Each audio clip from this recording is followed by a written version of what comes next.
He takes his hat, his gloves, and his cane. He takes his hat, his gloves, and his cane. He hurries down the alley. His hat, his gloves, his cane. His gloves, the guy, the his right, and the guy, the his right,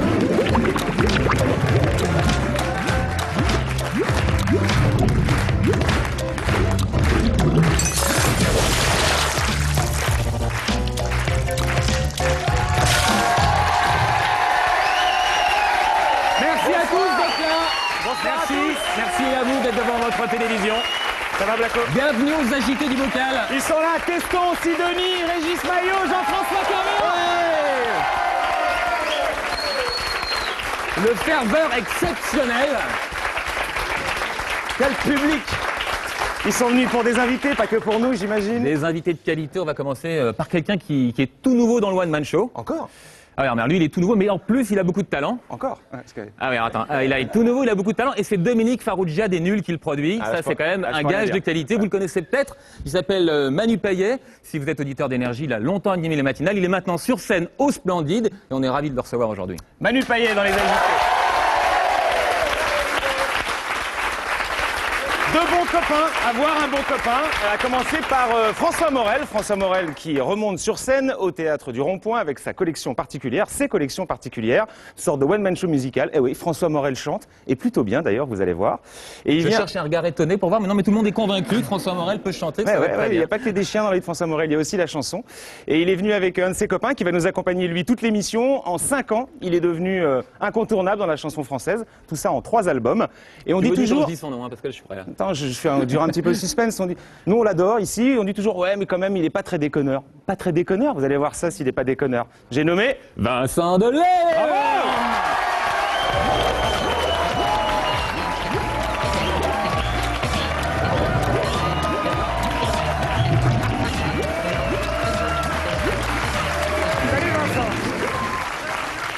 On va commencer par parler business. Je sais que c'est un peu sale, que vous n'aimez pas trop ça. Mais vous êtes un petit produit, il faut le savoir, Vincent, je vous apprends rien. C'est marketing. C'est marketing. En tout cas, c'est Stéphane qui va faire cette petite La vente des démonstration. disques, c'est facile, mais est-ce qu'on peut vendre autre chose avec Vincent Delerme? Je sais pas, on va un peu réfléchir pour Allez. voir. Hein. Vincent Delerme et Stéphane Blakowski. Tu peux aller t'asseoir, Vincent, en fait, avec nous, allez.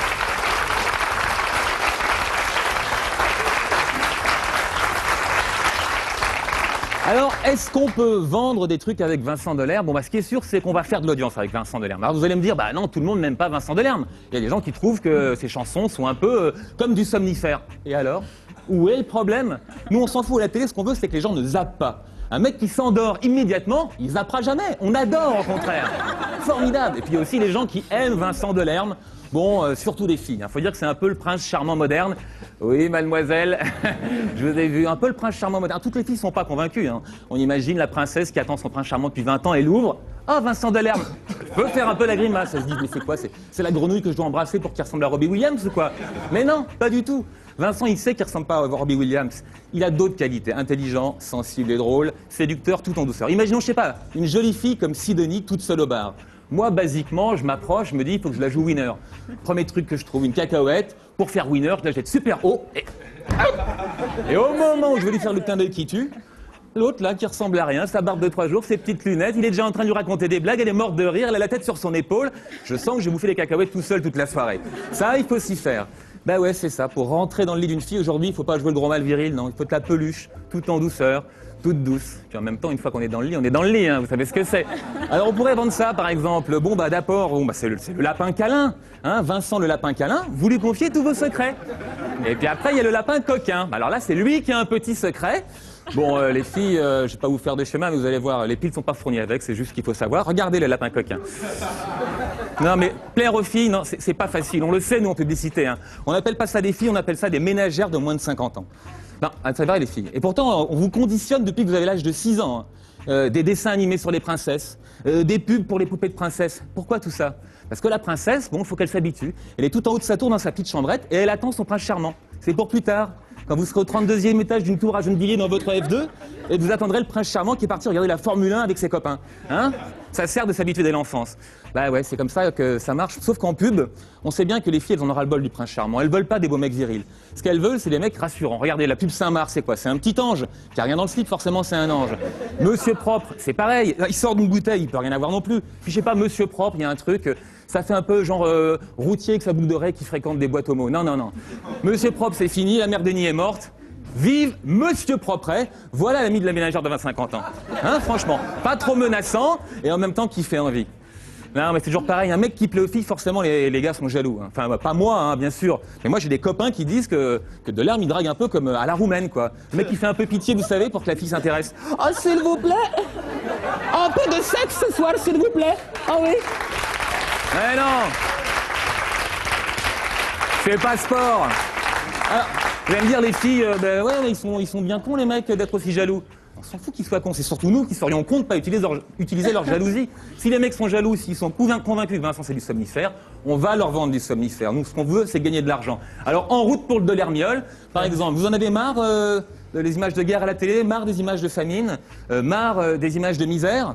Eh ben, si vous supportez pas Vincent Delerme, ça existe maintenant, regardez, en cachet, le même effet qu'un disque de Vincent Delerme, sans les inconvénients de l'écouter. Bon, allez les filles, on sait comme ça va être dur ce soir sur le canapé, accrochez-vous de la télécommande, votre prince charmant est là, pendant 1h30, on est ravis de le recevoir, Vincent Delerme. Merci Stéphane.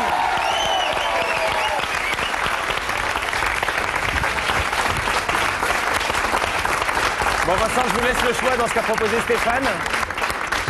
Alors, soit Monsieur Propret, soit le Delermiol, soit le petit objet. Un joli petit pyjama, tout ça. C'est le bonnet de nuit, c'est ça? Ouais, il est sympa son pyjama. Jean-François Kervéan est donc là. Tu vas nous parler ce soir de la pièce de Sylvie Testu qui s'appelle Gamine. Gamine. Très bien. En face de lui, Régis Maillot, notre blogueur. Et comme tous les blogueurs, il a toujours un avis sur tout. Et ce soir, ça sera de la politique, je crois. L'actualité politique. Le docteur Teston est là, notre sémiologue en chef. Ouais. Je vais vous apprendre à tous, et à monsieur en particulier, que Vincent Delerme est un super-héros. Ouh la vache, n'en dites pas plus. Putain la vache. Tout ça, c'était pour retarder le moment tant attendu dans l'émission où apparaît enfin la sublime Sidonie Bonnec. Notre spécialiste Internet.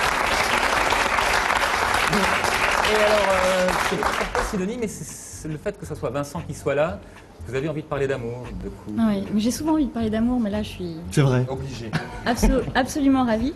Votre pièce de théâtre, Vincent, qui s'appelle donc Le fait d'habiter Bagnolet, retrace un petit peu cette heure magique entre le couple qui ne s'est pas encore embrassé, donc cette dernière heure où l'autre n'est qu'une succession de détails comme son message, son répondeur, son pull un peu rose ou encore la compilation qu'il a passé des heures à vous préparer pour vous l'offrir. Eh bien, les publicités qui circulent sur le net, leur représentation du rapport homme-femme utilise ce même goût que vous avez pour l'adorable quotidien, les petites choses qui sonnent justes et qui sonnent drôles, mais contrairement à vous, Vincent, les publicitaires ont vraiment un goût très prononcé pour le très très trivial, et notamment cette publicité pour une chaîne de sport sud-américaine où tout commence comme une scène de vie totalement banale.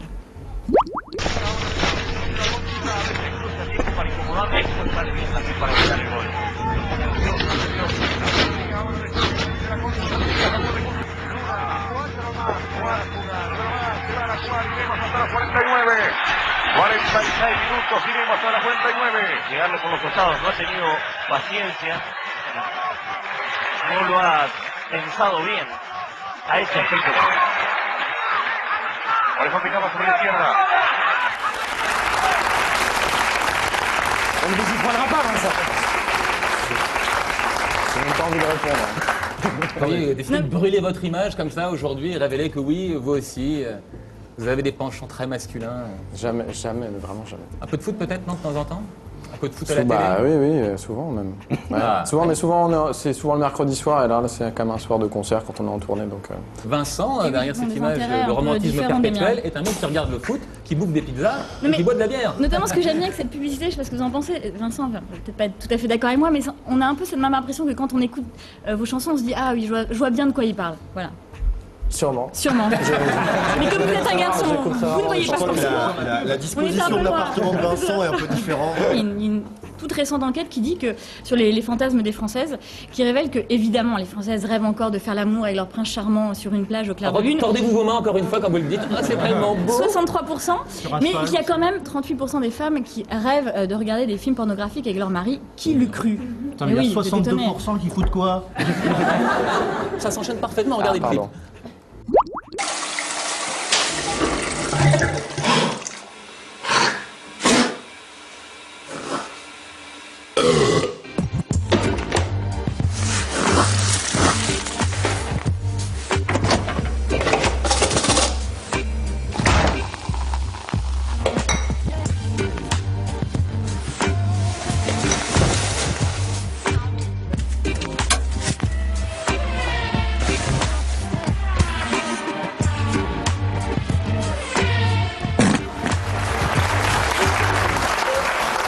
J'arrive pas à imaginer que ça peut venir de vous, Sidonie.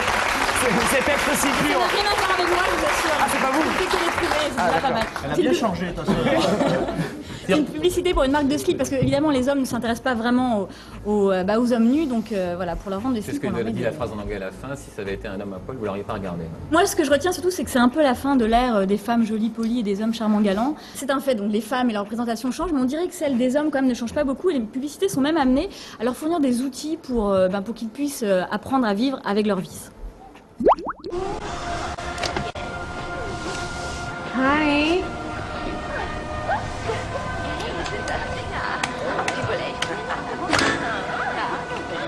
What are you doing?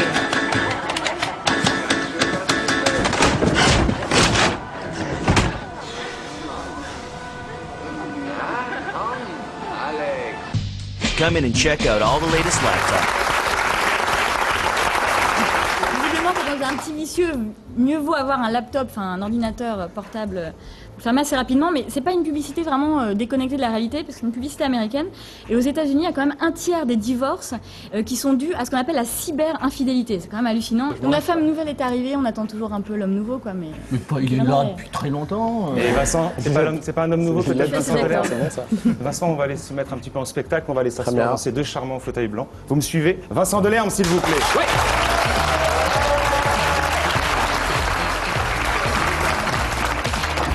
Bien. Alors, juste avant qu'on commence à discuter ensemble, je voudrais mettre un truc au point. Vous êtes allé à une soirée qui s'appelait les CD d'aujourd'hui, et vous vous êtes fait passer pour un journaliste. Non, attendez. Et j'ai cru comprendre que C'est- vous vous foutiez de la gueule de ma corporation. J'aime pas beaucoup ça, on voit des images. Est-ce que vous pensez pas qu'il y a une nouvelle génération de chansons un peu féminines? Jade Chiral, comment vous sentez ça? C'est dingue, c'est lui qui pose la question. Est-ce que vous faites d'abord les paroles ou la musique? Il joue au blaireau en fait, hein. C'est ça le truc. Plutôt d'abord les paroles? Vous allez dans un café? Mais en fait, je fais d'abord les paroles et d'abord la musique. En fait, vous vous êtes fait connaître par la scène? Tu sais, c'est la meilleure école. Qu'est-ce que c'est que ça? Un petit clin d'œil aux questions à la con des journalistes? Ouais, c'est un peu, c'est vrai, les premières questions quand même. Et surtout, les filles, elles ont beaucoup. Je parlais du fait qu'il y a besoin souvent d'un phénomène pour parler de quelqu'un. Et les filles, elles ont vraiment trinqué à ce niveau-là, quoi. Parce que dès qu'on interviewe une fille, souvent pour légitimer ça, c'est. Vous trouvez pas qu'il y a une nouvelle génération de filles? Bon, il peut y en avoir qu'une seule et que ce soit quand même intéressant de lui poser Bon, des je vais essayer questions. d'être fidèle à la parodie que vous avez fait. Vous étiez aux victoires, pas trop déçu? C'est vrai qu'en plus, ça arrive souvent, ça. C'est vrai, j'ai fait 2 interviews depuis, 2 fois on m'a demandé. Bah, il y a des fois où ce serait plus gênant d'en avoir que pas, et là, en l'occurrence, ça aurait été le cas parce que Benabar a fait une énorme année, il a fait Bercy à la fin, donc quand tu vas chercher ta petite victoire devant quelqu'un qui a beaucoup plus existé que toi, c'est un peu ridicule, quoi. En même temps, bon, pas de victoire, mais un succès assez étonnant auprès du public. Je dis étonnant parce que, soi-disant, ce nouvel album, le 3e, Les justifié, Piqûres ça. d'araignée, non, mais soi-disant, ça devait déconcerter le public, sous prétexte que c'était plus du piano-voix, que c'était un peu plus électropop, sous la houlette de Peter Van Poel, sous prétexte que les textes devaient un peu troubler parce qu'il y avait plus de noms propres et tout ça. Ouais. Et au final, tout a super bien marché, le public a suivi. L'inquiétude qu'il y avait, c'était par rapport au concert, en fait. C'était l'idée que, c'est sûr, j'avais fait des concerts des 2 premiers disques piano-voix, et fatalement, ça crée une complicité avec le public. Alors, du coup, après, le fait qu'il y ait 6 musiques, qu'on soit 5 ou 6 sur scène, les gens se disaient, ah oui, ça va être un peu plus formaté, et on essayait de de travailler pour garder la complicité. Donc je crois que les gens étaient rassurés à ce niveau-là. Enfin, Mais après, on va parler des concerts après, parce que vous êtes en tournée. Juste, ils auraient pu au moins vous filer une victoire pour le clip. Un clip de Sale Gosse avec Jean Rochefort. Le titre, c'est Sous les avalanches. On en voit quelques images. Sur ta peau, les bleus et les brûlures. Sur ton menton, les 3 points de suture. La cicatrice en haut de ton bras. Je t'aimerais moins si tu les avais pas.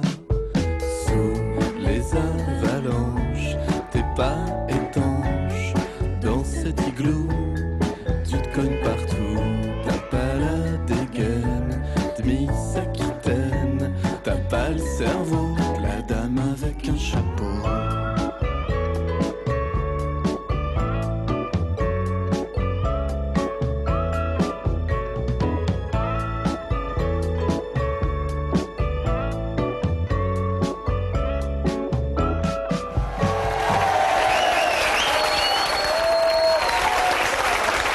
Jean Rochefort. J'imagine que ça a dû être pas sympa du tout ce tournage. Vous avez dû vous emmerder avec Rochefort, c'est pas un type marrant, tout ça. C'est parti un peu de là. C'est vrai que souvent, quand on tourne un clip, ça peut être un peu fastidieux. Donc là, voilà, quitte à passer une après-midi à la Plaine Saint-Denis. Il est déjà venu chanter à vos concerts, parce qu'il y a souvent des guests à votre concert. Moi, quand je suis venu, il y avait Valérie Lemercier et puis je sais plus qui. Et Chamfort, peut-être ce soir. Et Chamfort, ouais, c'était vraiment très drôle. Il est déjà venu, Rochefort. Il était question qu'il vienne. Il a chanté les Eaux de Mars de Moustaki. Peut-être une surprise pour l'Olympia le 30 mai prochain. Et je crois qu'il a chanté dans le spectacle d'Edouard Baird, en fait. Ah. Il chante Boom de Trenet. Il chante des chansons de Trenet, pas mal. Donc, je suis venu vous voir à la Cigale il n'y a pas si longtemps. C'est la première fois que je venais vous voir sur scène, et la révélation. Sincèrement, je ne m'attendais pas à ça. J'étais un petit peu victime, comme tout le monde, des clichés, soi-disant un truc un peu intimiste. Pas du tout, c'était énorme ambiance, donc des guests, plusieurs personnes sur scène, et surtout on se marre. Vous êtes un sacré comique, Vincent Delerme. Ouais, c'est un drôle de truc, parce qu'en même temps, bon, effectivement, dans les concerts, il y a toujours eu ce truc-là un peu plutôt marrant et tout ça, mais... Et en même temps, quand bien même ce serait intimiste et pas drôle, enfin je veux dire, il y a des gens, Dominica par exemple, c'est quelqu'un qui est pas un marrant sur scène, qui est quelqu'un de drôle dans la vie. Et c'est vrai que dans la chanson, il y a souvent, dans la musique, on attend beaucoup des gens, que ce soit des déconneurs et tout ça. Alors, vous préparez les interventions entre les chansons? C'est un peu écrit ou pas? Oui, souvent. En fait, je suis pas quelqu'un de très... Enfin, je peux improviser, mais à partir d'un truc assez précis quand même, je suis assez laborieux, donc ouais, c'est souvent écrit. Enfin, là, moins maintenant, parce que ça joue plus sur des réactions, des trucs qui se passent dans la salle, mais sur les tournées piano-voix, je préférais à l'avance faire mes transitions, parce que sinon, c'était un peu à la rame. Moi, j'étais étonné de la communion intellectuelle qu'il y avait entre vous et la salle.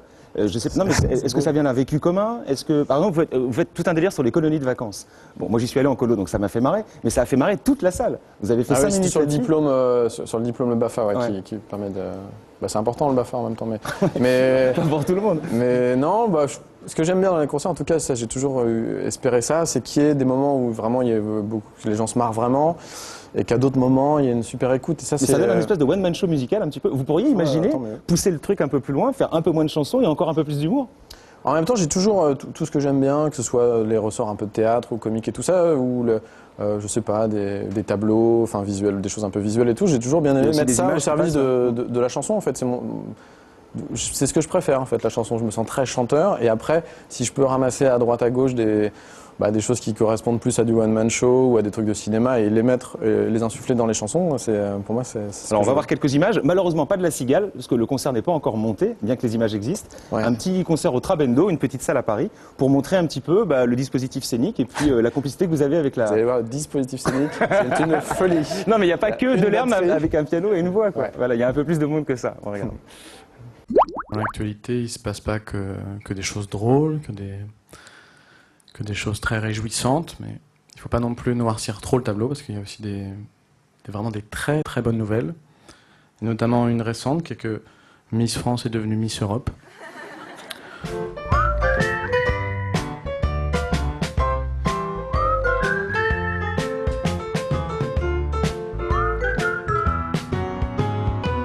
Comme il y avait un magazine sur la table qui disait vivre jusqu'à 100 ans c'est jouable, je t'ai même pas dit,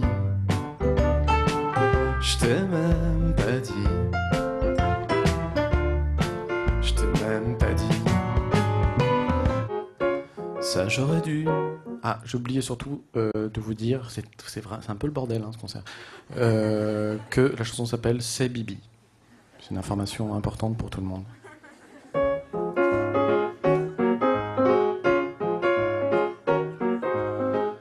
Ça, j'aurais dû prendre les paris. Qui c'est qui se tape 1h30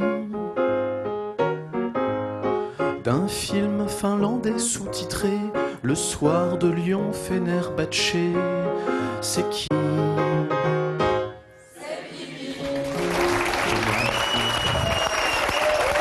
Voilà. Donc n'écoutez pas ce que les gens disent, allez au concert de Vincent Delerme, 30 mai, 31 mai, 1er juin à l'Olympia. Ça va être du top ça à l'Olympia. Bah, nous on est contents, et puis ce sera la toute fin de la tournée, parce que j'arrêterai le 1er juin, donc finir à Vous l'Olympia. serez encore plus drôle en fait. Ah mais là je suis à pisser de rire quand ça va être. La preuve. Alors il y a un truc, donc les concerts sont géniaux, les disques marchent bien, et malgré tout, il y a quand même beaucoup de gens qui vous imitent d'abord, et aussi qui vous raillent. C'est incroyable comme vous êtes d'abord imité et surtout moqué. Même des BD où vous êtes en couverture, j'imagine que vous l'avez déjà eu entre les mains, ça c'est Luz, un dessinateur de Charlie Hebdo, il met carrément Vincent Delerme en couverture et il se fout de sa gueule allègrement à l'intérieur. Sur deux trucs, il aimerait que vous soyez plus engagé dans vos chansons et que vous soyez plus rock. Quelle drôle d'idée, pourquoi rock? Je crois que, en fait, il n'aime pas la chanson française, hein. C'est un truc qui est en préambule, il déteste Souchon, mais beaucoup mieux en couverture. Et c'est vrai qu'en général, les gens qui n'aiment pas du tout la chanson française ont quand même peu de chances de bien aimer ce que je fais. C'est vrai. C'est un premier axe, et puis après, bon bah voilà, ça c'est vrai que c'est un procès qui revient souvent. Pourquoi est-ce que finalement dans les chansons on ne parlerait pas des conflits israélo-palestiniens et tout ça? C'est juste que c'est une possibilité. Quand c'est le cas, quand des chanteurs le font, on trouve que c'est super chiant.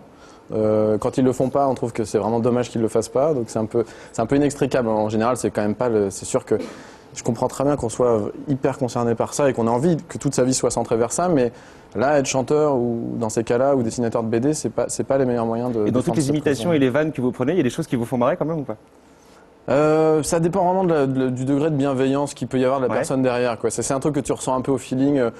Enfin, pour le coup, je pense à ce que disait Stéphane en début d'émission et tout le truc qu'il y a.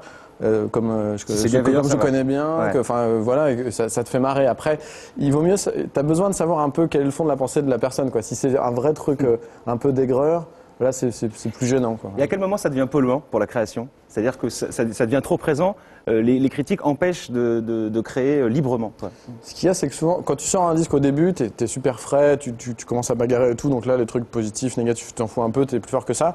Et souvent en fin de tournée, quand tu commences à être un peu cuit, là tu t'encaisses les coups des fois plus difficilement, mais bah, c'est polluant dans les temps qui suivent. C'est-à-dire la journée qui suit, elle est pourrie, tu vois. Moi je lis ce bouquin-là, c'est sûr que j'écrirai rien dans la journée, mais par contre le lendemain matin, je prends un bon petit déj et puis ça va. Faut le prendre bien, c'est l'hommage du vice à la vertu. Sûrement, en tout cas je suis content d'avoir fait une couve. Alors le dernier malentendu qu'il y a avec vous, c'est que j'entends ce qui est là, oui, c'est pas le bon client plateau, Vincent Delerme, il est parfois un peu arrogant. Moi, on se connaît un tout petit peu à la faveur de nos métiers respectifs. Vous êtes un type sincèrement charmant, fin, élégant. Je vois pas où est le malentendu. Pourquoi est-ce que vous avez cette image-là? Je crois que c'est un peu venu de... Déjà, il faut reconnaître que quand j'ai fait la promo par exemple du premier album, j'ai vu ça parce que j'avais fait une émission une fois, Vandel avait fait un montage d'images où je me tenais tout le temps comme ça en soupirant et j'étais quand même pas super, c'était pas super fun tout le temps, mais en même temps c'est un truc que je revendique aussi. C'est l'obligation d'être fun quand tu fais une télé, c'est un truc qui peut être pénible aussi. Donc, mais bon, il y a un compromis à trouver. Et puis après, il y a aussi beaucoup le truc avec Guillon qui a donné cette image-là, je pense. Ah oui, oui. Vous lui avez tourné le dos pendant qu'il faisait un papier. Oui, voilà. C'était pas. D'ailleurs, bon, bah voilà. Ça a pris un peu une proportion. Comme je fais pas énormément de télé, du coup, c'est un peu normal que ce soit le truc que les gens retiennent. Voilà. Vous regrettez pas quand même? Pas du tout. Sachez-le, il n'y a aucune arrogance chez ce type-là. Allez le voir en concert à l'Olympia le 30, 31 et 1er juin. On fait un petit détour. Stéphane va venir prendre ma place. Juste avant ça, on a un petit partenariat avec la NPE Spectacle. Aujourd'hui, c'est un cascadeur qui s'appelle Rémi Julien, je crois, qui nous fait ses offres de service.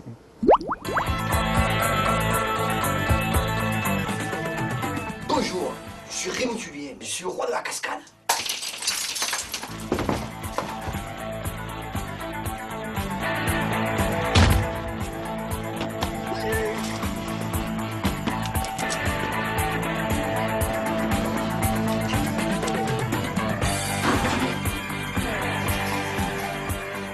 Pour le moment, je fais surtout des cascades à pied ou à vélo, parce que j'ai pas le permis. Cascadeur, c'est pas le métier sans risque.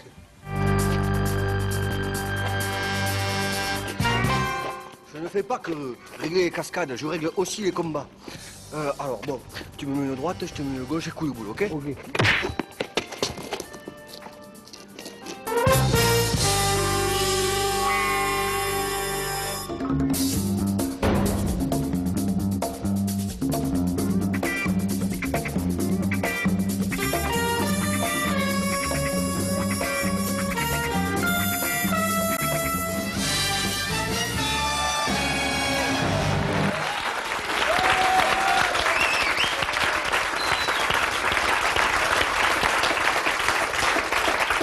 Je vais faire par cœur.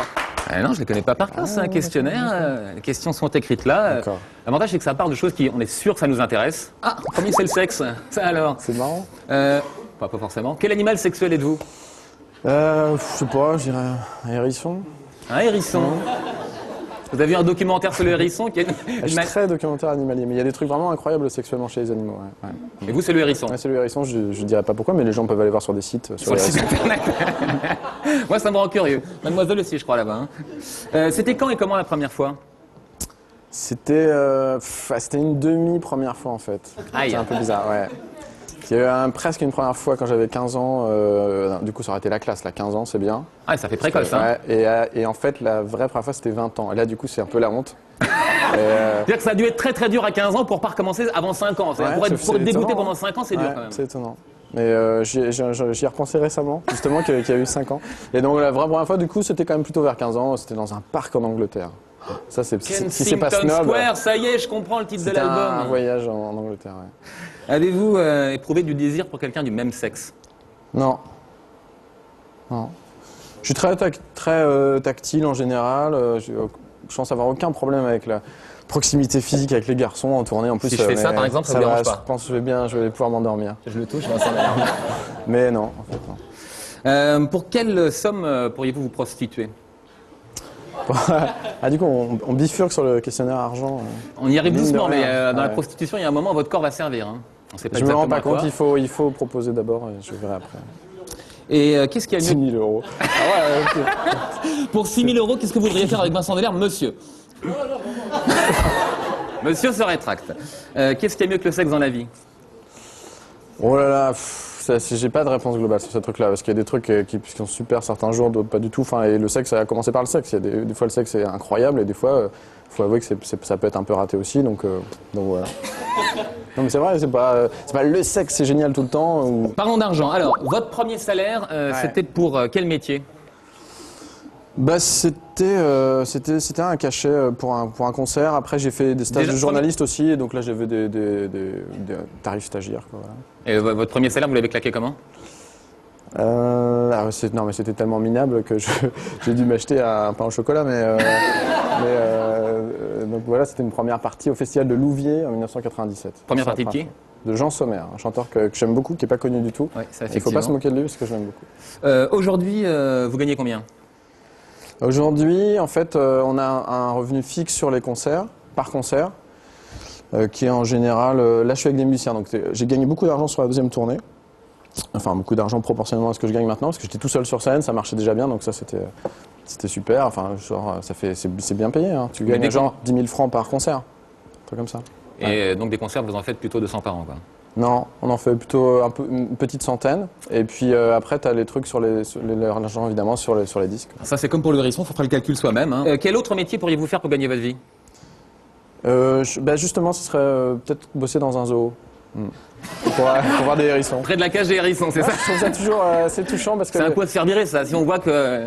Il y a un truc ça me plaît assez en général, les zoos dans les grandes villes, les grandes capitales européennes, ce truc de voir les bagnoles qui passent derrière les autruches et tout, il y a quelque chose d'assez poétique. Ouais, c'est vrai, je trouve ça un beau boulot quoi, tous les matins d'habiter à Paris et d'aller donner à manger à des éléphants. Ouais. Donc, gardien de zoo, on parle d'argent, quel est le plus gros truc que vous ayez volé dans votre vie? Non, c'est vraiment tout petit ce que j'ai volé. J'étais enfant, c'était un truc, c'était pas un vrai Playmobil, en fait, c'était une sorte de... Mais c'était dans cet esprit-là, c'était un truc qui existait à ce moment-là, qui était plus gros que les Playmobil. Donc, et vous l'avez volé à qui? Parce que c'était quand même plus gros qu'un Playmobil. À la maison de la presse de Beaumont-le-Roger. Et voilà, et mes parents s'en sont aperçus. Ouais. Et ils m'ont fait rapporter le truc et dire j'ai volé ça. Et tout le monde dans la rue montrait. Oh C'est comme. C'est pour ça que vous êtes monté à Paris après pour faire carrière, pour qu'on oublie un peu tout ça. Avec Mais ça me cette touche sale vachement réputation. cette idée-là, parce qu'il y a ça dans le film Diabolomante. Il y a une scène où la fille vole une pomme et il y a la mère qui crie dans la rue: ma fille est une voleuse, ma fille est une voleuse.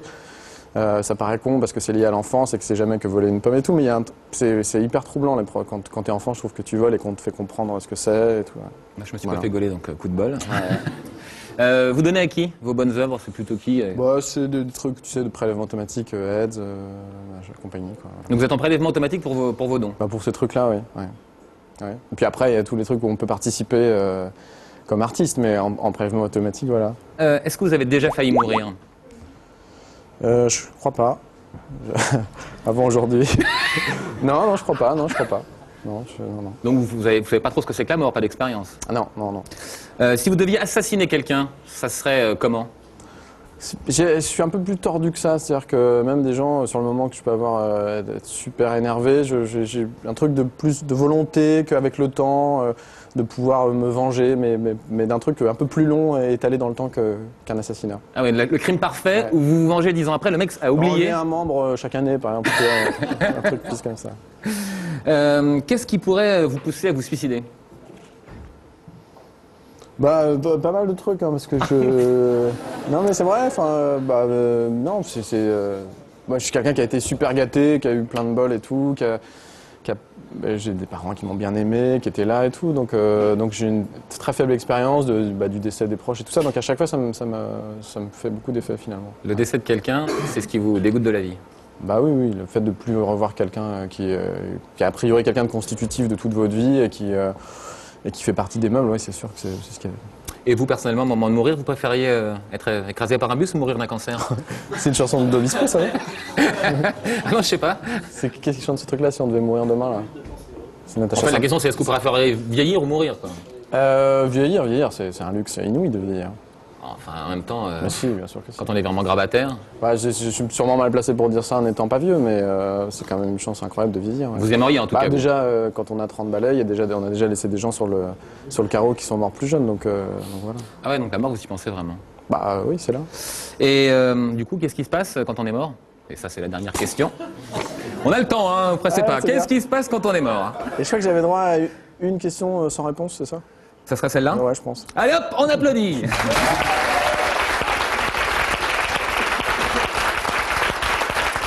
Allez, Vincent et Stéphane vont nous rejoindre.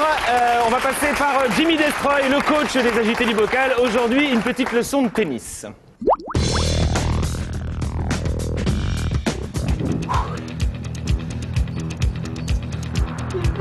C'est Jimmy Destroy, le coach de la télé. Jimmy Destroy, le coach de la télé. Je vous connais pas. Laissez-moi rentrer, merde. Je vous connais pas. Non, mais c'est pour la télé. Mais allez-vous-en, malotru. Ah, la terre battue. La foule qui vous ovationne sur le central. Le bruit du cordage choqué par la balle. Un sport de riche selon vous? Pas forcément. Aujourd'hui, Yvette, et vous aussi, chers amis téléspectateurs, je vous propose une manière toute particulière de s'adonner aux joies du tennis. Démonstration. Bon, pour la première balle, je la fais à la cuillère.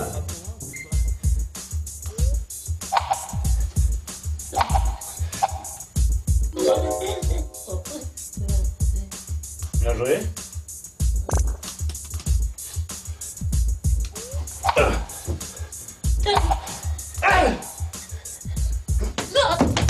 Ouais.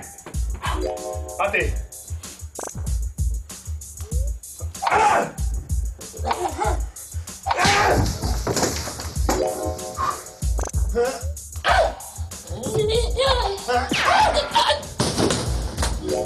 Yes.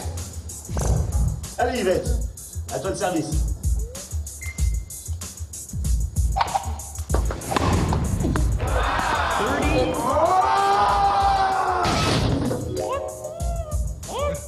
Je le sais, tes matchs. Vous en conviendrez certainement tous chez vous, chers amis téléspectateurs, ce tennis transgénérationnel réconciliera à coup sûr les petits et les mourants, tout en conservant la forme. Je vous laisse transpirer dans vos canapés. À la semaine prochaine. Atchik, atchik, atchik. Atchik. Atchik.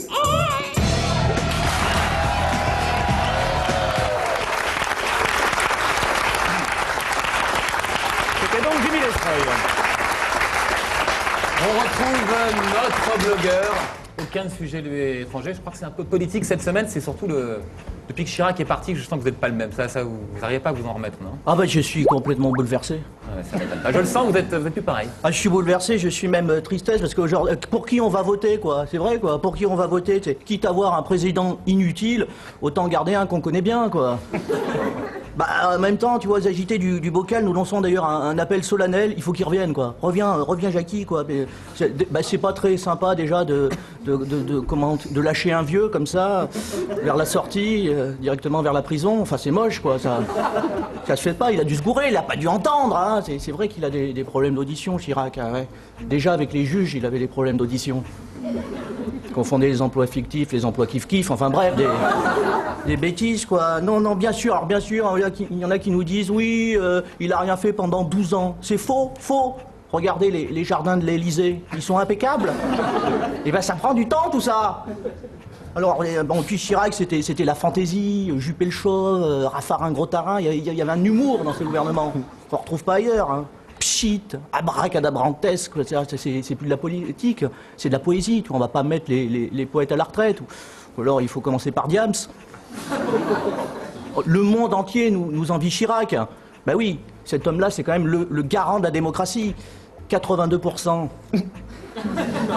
Même en Afrique, ils font plus autant. Quoi. Bon alors, d'ailleurs, nous ne sommes pas les seuls à être tristes. Hein. Moi, j'ai reçu beaucoup de mails sur mon blog cette semaine, de gens qui militent aussi pour le retour de Jackie. Hein. Alors, Rocco Siffredi nous a écrit un petit mail. Il fait « C'est une catastrophe nationale. Jacques Chirac, c'est l'incarnation de l'esprit français. Ben, un homme qui a serré autant de mains que de gonzesses, c'est rare. » Le CAC 40 réagit aussi fortement à cette nouvelle. Hein. Le PDG d'Air France déclare « C'est une catastrophe nationale, on perd notre plus grand client. » Madonna nous a envoyé un texto « Est-ce que je peux récupérer ma petite culotte ?» Oui, à mon avis, en plus, elle rentre plus dedans maintenant. Oh Maillot. Madame Akina Shirakoto, qui est geisha à la retraite, hein, nous fait parvenir un message un peu inquiet. Elle voulait savoir, est-ce que Jackie-san va pouvoir payer la pension alimentaire du petit? C'est vrai que ça bouffe un sumo, hein.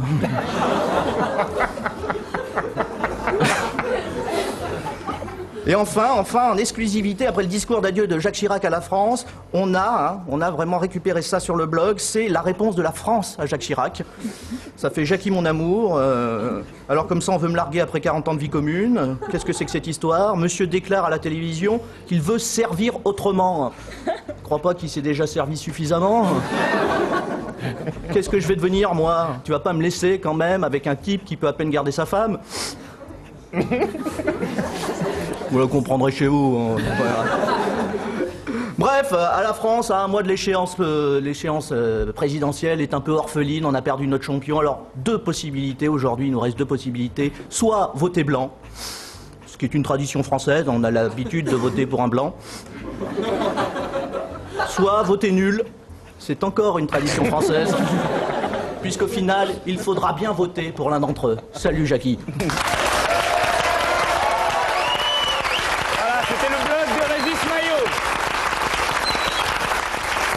Vincent, je sens ce siège vide à vos côtés, ça vous sur le cul, vous vous dites mais il est où mon copain François Morel? Mais il est où mon copain il est là, François Morel.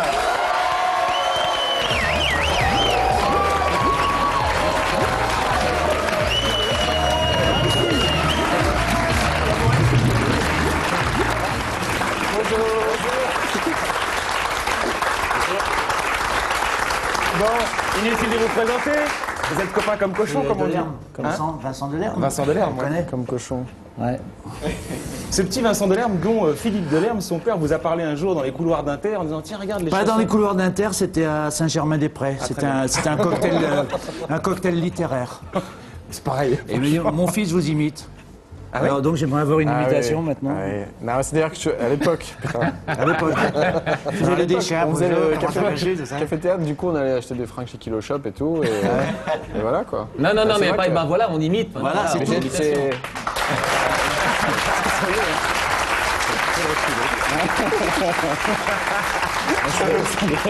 On peut lancer un Vincent, on peut le faire, C'est plus Vincent. facile d'imiter. Ah, ils sont relous à la télé. Ils sont relous. Ils vont le faire, ils vont le faire. Ça, je sens qu'ils sont chauds là. Messieurs. Bonjour, tu veux Et même, je lui avais signé un autographe, je me souviens. Pour Vincent Delerme, l'inimitable. C'est vrai? Ouais. C'était il m'avait dit, c'est bien là. Non. C'est pour mettre en... Non, mais c'est pour vrai, préparer c'est vrai que c'était un truc qui était... On reviendra après sur le fait que je lui ai refusé d'imiter, mais... Vous le disiez comme alors, il faisait François Morel, vous faisiez Bruno Le Chien en quelque sorte. Non, vous faisiez recréer. On a une petite amorce. Ah, c'est Locher que tu faisais en fait. Je faisais tout, un peu, je faisais Yolande aussi. Ah oui, vas-y, comment tu fais Yolande? C'est avec la bouche ouverte. Et donc voilà. Non, mais c'est vraiment Piston et compagnie dans ce métier. Parce qu'il imite pas super bien. Alors franchement, d'avoir tourné du talent à Viana alors qu'il fait juste. En plus, j'imitais pas François Morel, j'imitais. Je suis juste complaisant, moi, avec les gens qui viennent. Bah, comme nous, hein, franchement, c'est pour ça qu'on a une bonne ambiance autour de cette table. En tout cas, vous êtes restés quand même copains, à tel point que François, vous vous êtes prêté au jeu de faire de la pub pour le disque de Vincent Delerme. On revoit ça. Ah oui. Vincent Delerme, j'aime beaucoup votre disque, les paroles, la musique. Je ferai quand même un petit reproche. Et Queen. Vincent Delerme. Fanny Ardant et moi. Voilà. En échange de quoi, j'imagine, parce qu'il y a toujours des renvois d'ascenseur, Vincent Delerme vous a fait une chanson, Les Documentaires, dans cet album merveilleux. Il a fait une musique, ouais. Alors, je donne un extrait des paroles parce que j'adore. Est-il utile, quand il est 3 h du matin, de savoir que les bouquetins font partie des artiodactyles? Voilà les paroles des chansons de François. Ouais. Tout ça pour dire qu'il y a un truc avec les artistes et les documentaires animaliers. Faut-il que vous vous fassiez chier en tournée pour regarder ça tous les soirs? On est seul, hein. En fait, c'est une chanson d'amour. C'est quelqu'un qui est seul la nuit et donc, comme il s'emmerde, il regarde les TF1. Tous les soirs, c'est documentaire animalier quand on est en tournée. Seul dans sa chambre. Ça arrive. Ça arrive. Non, mais les humoristes en font un sketch dans pratiquement tous leurs spectacles. Il y a un vrai truc avec les artistes en tournée. Tu veux dire, je suis pas original? François, prenez les choses mal. C'est pas du tout ce qu'il a voulu dire. Mais non, je le connais, il n'a pas pu vouloir dire un truc pareil. Bon. Donc, on a trouvé ça sympa de vous réunir parce que, outre le fait que vous soyez amis, il y a beaucoup de points communs entre vous. Dans les textes de ces chansons, aussi bien dans celles de Vincent, on retrouve un goût pour ce qui est un peu intemporel. Vous n'êtes pas du genre à faire des chansons sur les petits engouements éphémères. Vous aimez bien ce qui nous rassemble un peu tous, les petits moments qu'on a tous un peu vécus. Dans votre spectacle dont on va parler, qui est sur la scène du Rond-Point, de nouveau, qui revient sur la scène du Rond-Point. Il y a beaucoup de moments comme ça. Ça fait penser d'ailleurs un petit peu à la première gorgée de bière de Delerme. Les souvenirs collectifs qu'on a sur des moments de vie. Peut-être, ouais, mais ça fait aussi partie d'une tradition de chansons. Vincent, il a une culture de chansons absolument magnifique. Je pense que c'est le seul de sa génération qui connaisse tout le répertoire de plein de gens, quoi, de Michel Fugain, et d'Anne Sylvestre et de Cossimon. On peut parler de plein de choses. Il paraît que vous êtes encyclopédique l'un et l'autre sur la chanson française. Je pense qu'il l'est plus que moi. On vous a préparé une petite battle pour dans quelques instants. Les mains sur le buzzer. Alors donc, moi je suis... Ça s'est bien passé. C'était bien. Je suis allé vous voir sur scène il y a quelques mois de cela. C'était, je sais même plus où, d'ailleurs en banlieue parisienne, en traînant un peu la patte. Et franchement, j'ai trouvé ça génial. J'ai adoré votre spectacle. Mais ça l'est, oui. Donc c'est mis en scène. Non, mais je le dis pas comme ça. C'est mis en scène par Jean-Michel Ribes. C'est une alternance de chansons que vous avez écrites. Donc quelques-uns ont composé aussi pour vous. Et vous êtes avec Reinhard Wagner, votre pianiste adoré, qui vous accompagne. Et entre chaque chanson, il y a un petit numéro de duettiste entre vous qui est très bien rodé. Tout est écrit, bien sûr. Et ça sent un petit peu l'artisanat, ça sent un peu le saltimbanque. Alors on va voir qu'il y a certaines chansons qui pourraient faire penser à Bourvil et à Fernandel. Mais juste avant ça, dans le DVD, donc de collection particulière, il y a aussi un petit documentaire. Une caméra vous a suivi dans vos déplacements. Et je trouve, à un moment donné, on va voir l'image, vous arrivez dans une gare. Et j'aime bien le rapport que vous avez avec le public. Il y a une femme qui vient vous voir. Regardez ce qu'elle vous dit.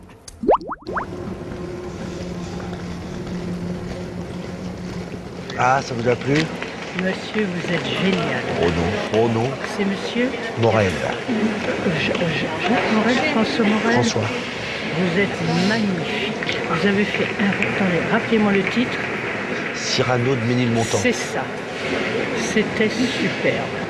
Formidable. Votre rôle, j'ai beaucoup apprécié. Merci, madame. Un petit chef-d'œuvre. Votre numéro. Merci. Je paye toujours quelques personnes à venir me voir comme ça dès que j'ai une caméra. Ça, c'est exceptionnel. Ouais. Je paye 10 €, c'est rien, mais en même temps, ça fait plaisir. Ça vous arrive souvent, ça? C'était juste pour la caméra. Parce que ce qui est énervant, c'est que je suis obligé de dire mon nom. Ouais. Ça, c'est agaçant. Ouais, mais moi, sincèrement, je trouve ça plutôt charmant comme rapport au public. Plutôt qu'un truc acquis, voilà. Ou... Ah oui, non. Non, enfin, je sais pas. En Il y plus, a je un trouve autre que ça très vous bon correspond moment bien. dans le documentaire, c'est ma mère avec ses cousines Oui, c'est vrai. qui assiste au spectacle et qui reconnaît la pharmacienne. Et on voit qu'elle est beaucoup plus heureuse de reconnaître la pharmacienne que ce qu'il y a sur scène, qui l'intéresse, oui, mais enfin moins. Oui, elle dit des choses intéressantes. C'est génial, c'est déjà quand même pas mal. Ma mère elle dit des trucs intéressants. Elle dit François, il a toujours beaucoup transpiré. Ça m'intéresse, je suis content de voir ça après dans le documentaire. Non, elle dit surtout que vous avez toujours eu envie de chanter et que enfin votre rêve se réalise. Ouais. C'est d'ailleurs marrant parce qu'au départ, vous destiniez peut-être plutôt être comédien, Vincent Delerme. Vous avez pris des cours de théâtre, puis vous êtes devenu chanteur, Ouais, c'est alors même que pas des cours, mais- François aurait voulu être chanteur et il a commencé par la Je crois qu'on comédie. voulait faire artiste. Ouais, c'était ça en fait le but. Non, L'un mais et c'est vrai, l'autre. c'est un truc, les salles de spectacle, ça pour le coup, c'est exactement les mêmes quand tu arrives l'après-midi et c'est quand tu es en tournée, ça c'est ce qui est super excitant. Ah, vous vouliez avoir une vie d'artiste en fait, Ouais, avec tout ce qui va avec justement. je sais que c'était ça qui m'attirait, j'avais lu les bios de bagnoles. les bagnoles, les chauffeurs. Juste pour ce qui vous motivait pour avoir envie d'être un artiste, quel est l'exemple peut-être que vous aviez pour vouloir être à sa place? Je sais pas si ça... À sa place? Non, avec eux plutôt, oui. J'étais tout jeune, j'étais allé voir Georges Brassens. Et votre maman dit que vous n'avez pas réussi à le rencontrer. Bah non, parce qu'il habitait plus là. Vous avez été voir Georges Brassens chez lui, c'est ça, dans sa maison en fait? Ouais, impasse Florimont. Dans le 14e, ouais. Malheureusement, il n'était pas là. En revanche, il adorait aussi Georges Moustaki. Et lui, vous l'avez rencontré, tellement bien rencontré que vous êtes enfermé dans ses chiottes. Ah oui, c'est vrai. On était invités avec Yolande. En fait, on jouait à l'Odéon.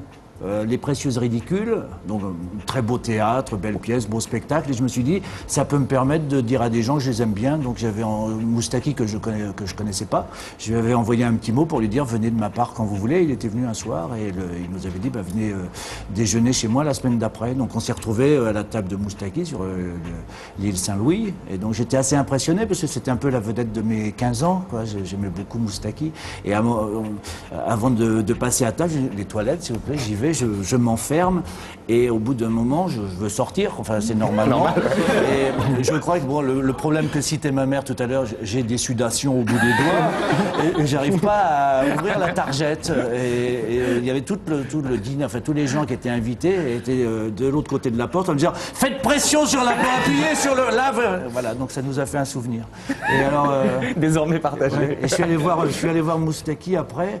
Et pendant son concert, il a dit « Je tiens à dire à un monsieur là que j'ai changé la targette et qu'il peut revenir. » D'ailleurs, avant qu'on voit un extrait d'une de vos chansons, Moustaki qui dit un truc assez joli sur vous dans le documentaire. Il dit « Morel, on ne sait jamais s'il est gai ou s'il est triste. Il a un regard triste mais un humour permanent. » Vous qui connaissez bien François, vous trouvez que c'est un bon portrait de lui, Vincent? Oui, le fait de ne pas savoir s'il est gay ou triste, c'est vrai que des fois au téléphone, on n'arrive pas à déceler. Comme promis, un extrait sur scène. Et on parlait des références tout à l'heure, peut-être que celle-ci est inconsciente, mais la chanson qu'on va voir, franchement, Bourvil ne l'aurait pas renié. Ah.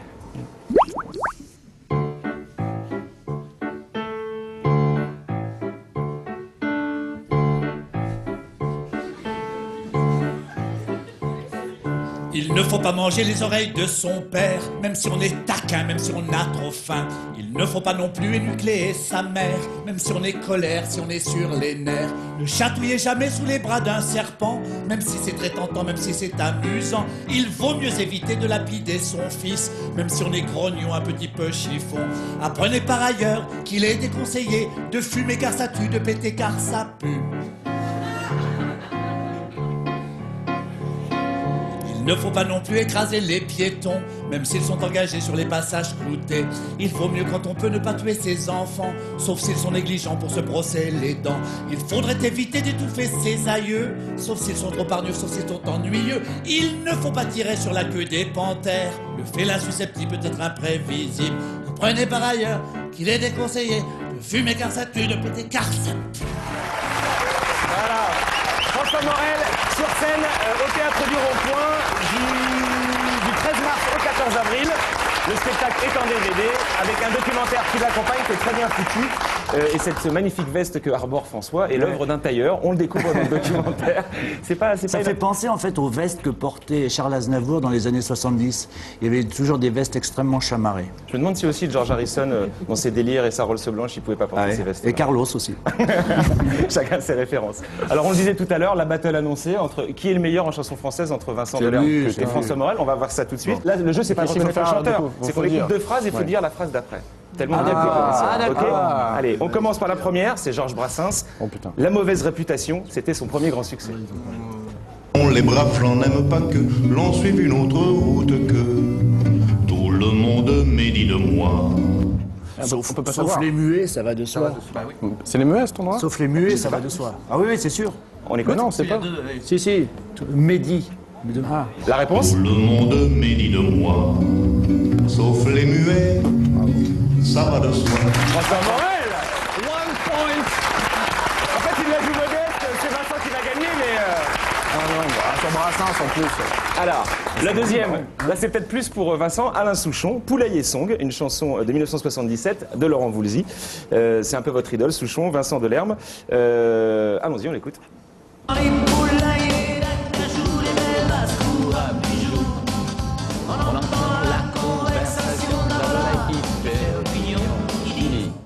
Que font ces jeunes assis par terre? Il y a plusieurs possibilités en fait. Ah oui, selon le couplet? Ouais. Que font ces jeunes assis par terre? C'est votre réponse? C'est une possibilité. Moi, je dirais, on peut pas être gentil tout le temps, on peut pas aimer tous les gens. Ah, ça peut marcher aussi. On entend la réponse. Il a pas triché, hein? Yes. Non mais attends, moi je suis extrêmement fair-play. On enchaîne avec Christophe, Les mots bleus. Si vous n'êtes pas foutu d'aller piocher plus loin dans la chanson que le début. Faut pas être mauvais perdant non plus, Vincent, ça sent le mauvais perdant. Allez, Christophe, Les mots bleus, on écoute. Je lui dirai les mots bleus, les mots qu'on dit avec les yeux. Parler me semble ridicule, je mélange et puis On s'encule.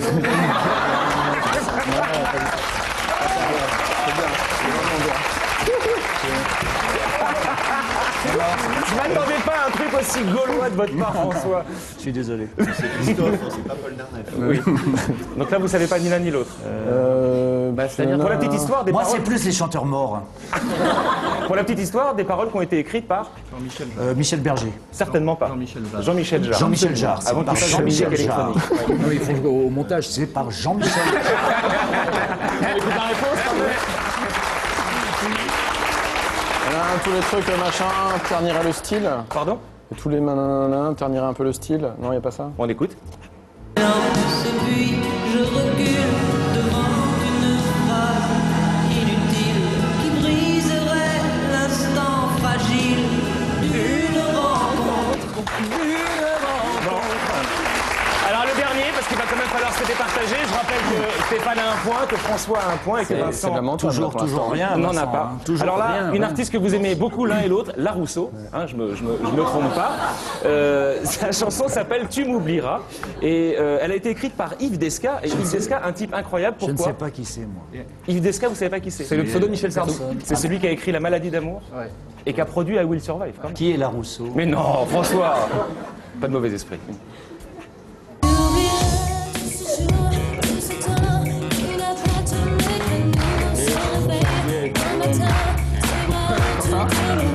C'est Drucker. J'ai pas entendu, il m'a parlé. Il m'a parlé. Ils sont nuls. Allez, pénible, on entend la réponse pour le grand public. Ah, il y a peut-être Jean. C'est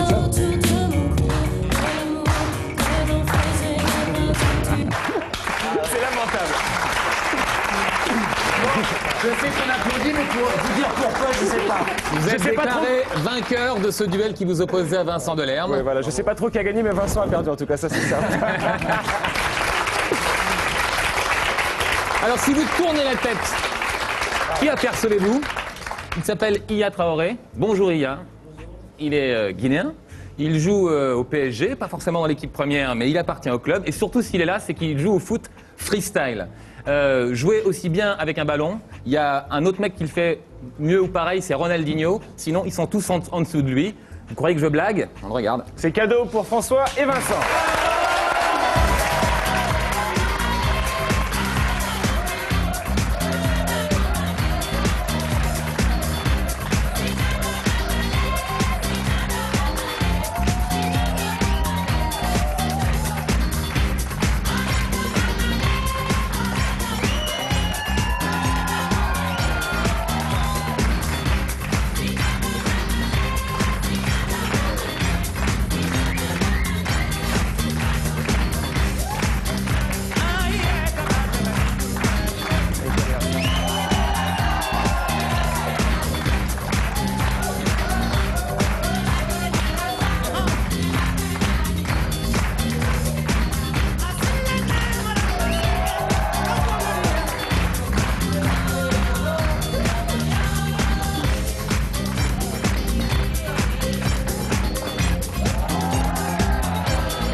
freestyle, on s'est pas moqué de vous.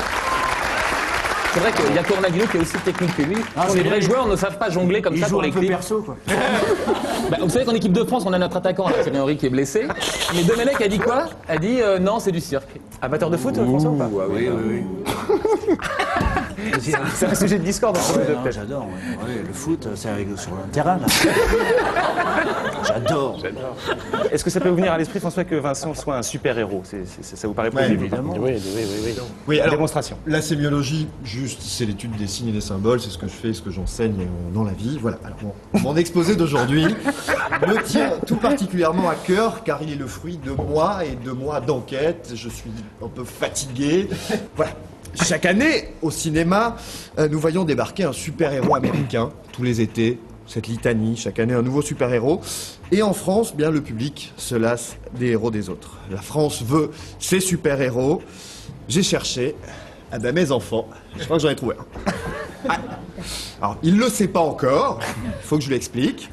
Mais oui, lui, là, le petit tout mec, oui. C'est lui. Voilà. Et effectivement, seul un sémiologue peut voir où se cachent les héros et les révéler au grand jour. D'habitude, c'est l'image qui me mène à l'analyse. Cette fois-ci, j'ai inversé et j'ai compris que vous en étiez un. Non, pas un inversé, un super-héros. Alors, tout d'abord, pour essayer de vous expliquer un petit peu pourquoi vous êtes un super-héros, on va prendre la référence et vous comparer à lui. Tout de suite, on va voir Superman, qui était parmi nous l'été dernier, qui a fait un bid retentissant au box-office. À quoi reconnaît-on un super-héros? Eh bien, il a eu une enfance douloureuse. Superman a perdu ses parents, il a des super pouvoirs, là on peut voir qu'il vole, un point faible, la kryptonite, ce petit caillou qui lui donne des maux de tête, il porte un costume équivoque, il a une identité secrète, il est Clark Kent, et un boulot prétexte, il est journaliste. Vincent, vous avez eu une enfance douloureuse. Si. Non, c'est un secret pour personne. Un père qui roule sous la table à la première gorgée de bière, c'est une enfance douloureuse. Et pour ce qui est des pouvoirs, j'ai commencé à chercher, la réponse est venue de Stéphane Blakowski. Un soir, lors de nos longues marches nocturnes, j'aime interroger Stéphane Blakowski sur le sens de la vie, car Stéphane sait tout. Et un soir, il s'est confié à moi et m'a dit, si Vincent Delerme a du succès, c'est parce que ses chansons frappent notre inconscient à tous. Ouais, je me souviens, j'ai dit ça. J'ai dit, c'est ça, Vincent. Ce qui voudrait donc dire que vous avez le pouvoir de manipuler nos cerveaux à distance sans que l'on s'en aperçoive. C'est un super pouvoir. Et c'est comme ça, et vous ne le savez pas non plus, que vous avez provoqué le four de Superman l'été dernier au box-office. Alors que vous étiez en train de commencer à rédiger quelques textes pour votre disque à venir, je me suis laissé dire que, alors que vous promeniez dans Paris pour écouter le son des hirondelles de votre enfance douloureuse, eh bien vous êtes tombé nez à nez avec cette affiche et vous êtes probablement dit « Qu'est-ce que c'est que cette position ?» Le même jour, alors que je me baladais dans une brasserie du 6e arrondissement, j'ai trouvé sur ce coin de nappe ce texte. Un document. Je vais essayer de vous lire. Si vous trouvez la posture de super monsieur risible, c'est parce qu'il fait sa petite affaire à un éléphant invisible. C'est évident, ce texte est de vous. Et comme vous frappez l'inconscient collectif, eh bien ce message est passé partout. Et... Raus, Superman. Et Dumbo translucide, donc cette chanson que vous avez écrite n'a jamais été enregistrée non plus d'ailleurs. Bon, donc vous avez aussi un boulot prétexte. Alors vous avez choisi la chanson. C'est une catastrophe, Vincent. Je suis un petit peu là pour vous aider à devenir un super-héros. On va regarder la pochette de votre disque. Je suis pas très content, il y a du boulot. Bon, déjà, il y a votre nom, Vincent Delerme. Bravo pour l'identité secrète. Pas de costume équivoque, ni même un masque, rien. Et pour couronner le tout, vous donnez votre point faible, hein, tout simplement, les piqûres d'araignée. C'est pas très malin parce qu'il y a quelqu'un qui arrive cet été pour la 3e fois lui aussi. On peut voir son affiche. C'est Spider-Man. Curieusement, il a l'air abattu, pas très combatif. Il a revêtu sa combinaison de deuil. C'est vrai en même temps que quand on s'appelle l'homme araignée, il y a plus excitant que de se battre avec un type qui a peur des piqûres d'araignée. Alors vous pourrez peut-être me dire que c'est une méthode pour le décourager.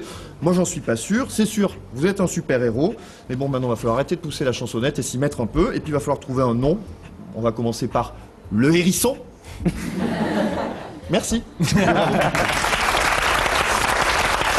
docteur Peston.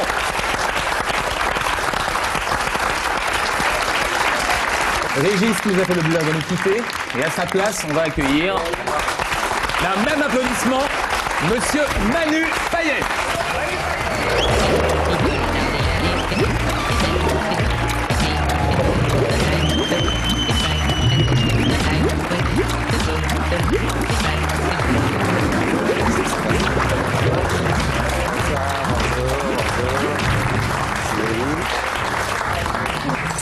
carrément. Vous vous connaissez, Je connais non? un peu, ouais. On se connaît un petit peu, oui. Bibliquement? C'est pas évident de connaître Manu Payet. Vous le connaissiez, vous, Manu? C'est quelqu'un qui débute, qu'on voit sur les affiches à Paris en ce moment. Vous êtes sur scène au Splendide pour un one-man show. Oui. On va dire encore un. Ouais, encore un, ouais. C'est en ce moment. Enfin, encore un. Moi, c'est mon premier. Hein. Ah, voilà, c'est ça la différence. Ouais. Vous êtes sur scène, produit par Dominique Farrugia, c'est ce qu'on mettait en avant. C'est la question des livres, malgré tout, c'est plutôt encourageant, non? Oui, on voulait mettre Dominique plus gros, et puis finalement, on s'est dit, il faut quand même connaître le nom du gars qui fait le spectacle, et donc on a respecté à peu près la police. Et alors, vous, votre notoriété autour de votre nom, là où elle a pu se construire, c'est parce que vous avez longtemps été, ces dernières années, sur Énergie le matin. Super aventure, j'ai fait ça pendant 10 ans. J'ai fait mes classes à la radio, puis c'est bien parce que t'es planqué, donc tu peux apprendre sans trop te mouiller en même temps. Alors, ce que vous racontez dans votre spectacle, c'est votre vie, votre parcours, vous le racontez avec votre ton, votre style, vous variez d'un personnage à l'autre. Enfin, on va voir immédiatement un extrait. Juste, vous dites 10 ans d'énergie, vous avez passé un peu à La Réunion et un peu à Paris pour les 6 dernières années. Donc quand vous racontez ce qu'on va voir, les extraits de votre enfance, notamment votre maman, elle n'est pas tellement épatée, elle, de vous savoir nécessairement avoir réussi sur scène. Il y a d'autres choses qui l'épatent quand vous êtes monté à Paris. On regarde Manu Payet sur scène. Ma mère, sa fierté, c'est pas que son fils, il ait fait de la radio, qu'il ait fait de la télé, qu'il soit sur scène aujourd'hui, c'est pas ça. Ma mère, sa fierté, c'est que son fils, il soit capable de prendre le rond-point de l'Étoile en bagnole sans se planter. Et il faut le voir, hein? Avenue Mansour, avenue Kléber, clignotant à droite, essuie-glace à gogo partant de pluie, toutes les options à volonté. Ah non, vraiment, hein? Rendez-vous compte quand même qu'il y a un mec un jour en Écosse, il y a super longtemps, qui a inventé la cornemuse. Qu'est-ce qu'il y a de plus bizarre qu'une cornemuse? Je viens d'avoir une idée, là. On va zigouiller cette brebis. On va prendre sa panse. Et on va souffler dedans. Deuxième idée, les gars. À chaque fois qu'on va jouer de ce truc, on va retirer nos slips. Et on va se foutre en jupe. Ça te marque un petit peu trop dans la vie, la radio. Parce que tu finis par être dans la vie comme t'es à la radio. Parfois, ma meuf, elle m'appelait au boulot. Ouais, chérie, t'as quel âge, t'appelles-nous? Allô? Bon, fais la gueule, je sais pas pourquoi.